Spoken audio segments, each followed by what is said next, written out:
څلور هغه عیبونه دي چې په دې څلورو کې یو عیب هم په څاروي کې راغی نو دې باندې قرباني جایز نه ده 4 لا تجوز في الضحايا یو ذکر کړی د الله نبی العوراء البين عورها یا عورها د الله نبی فرمای هغه ړوند څاروی چې د هغې ړوندوالی ښکاره دی ښکاره ړوند دی نو دې وجې نه چې کله څاروی ته ګوري نو لږې سترګې اول وګوره علي رضی الله عنه هم حدیث نقل دی چې د الله نبی موږ ته امر کړی و چې کله موږ څاروی اخلو ان نستشرف العین والاذن چې موږ د هغې د سترګو د غوږونو چیکینګ او معاینه وکړو ودې ګورو چې لکه سترګې روغې دي برابرې دي او دغه رنګه غوږونه روغ دي برابر دي که دا مسلې دي ورځ کې ډېر زیاتې راځي کله کله هغه غوږ کې معمولي غوندې ټکې کړی هغه د نښې دپاره بعضې وخت کې چې داسې ورته ګورې عیب پکې نه ښکاري ډېر انشاءالله کې بس دغه نه خو که ډېر غټ سورې پکې او ډېر شلېدلی او دا غوږ شلېدلی نو بیا ښه نه ده ځکه عیب دی صحابو موږ به ښایسته څاروی کتلو نو چې کوم څاروی ړوند دی د الله نبي فرمایي دې باندې قرباني نه کوي بلې ګوټ ذکر کړی دی والعرجاء د الله نبی فرمایي هغه ګوډ څاروی چې د هغې ګوډوالی ښکاره دی یعنې چې کله ته اخلي په میله کې پیسې دې لا نه دي ورکړي نه مخکې دا ګوډ دی نو ګرځول هم پکار وي هوښیارتوب دی کې پکار وي ځان سره هوښیار ملګری بوتله پکار وي هلکه دا داسې بوزه ریوله ملګرو ته یې دې ته ګوري دې خپو ته چې ښکاره ګوډوالی پکې نه وي ځکه دا ګوډوالی یو عیب دی او دغه رنګه دریم د الله نبي صلی الله علیه وسلم فرمایي والمریضة البین مرضها هغه بیمار څاروی چې ښکاره پکې بیماري ښکاري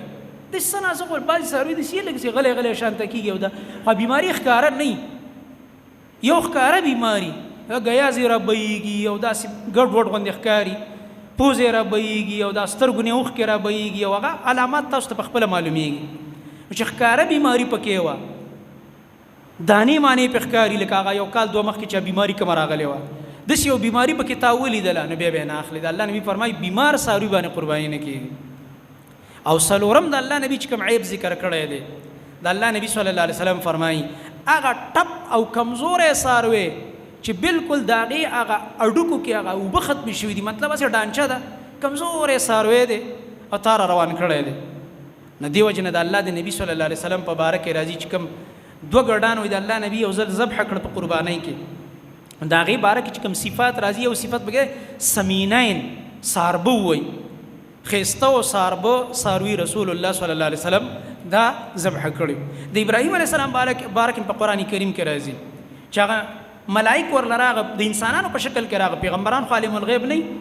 هغه دا خیال وکړه که دا زما میلمانه راغی ابراهیم علیه السلام ډېر میلمه دوست نو دوی له خو اوس په چرګ خو د دوی کار نه کېږي چرګ وله حلال کړه نو لاړلې کور ته او یو سورب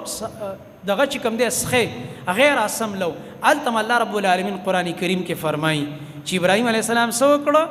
یو سورب څاروی او سورب هغه سخې چې کوم دی هغې ذبح کړو د هغې غوښې وریته کړه